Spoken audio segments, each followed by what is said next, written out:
But today, I'm going to show you the superpowers of ChatGPT and how you can use it as your ultimate study buddy. So what I'm basically telling you is, I'm a 12th grade student preparing for CET exam.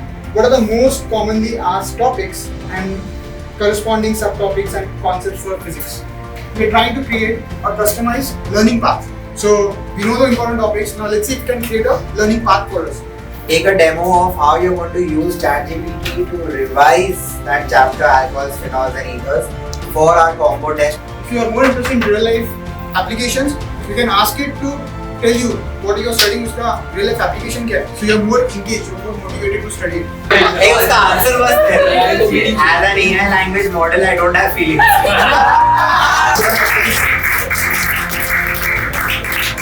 Thank you all of you for sticking in here.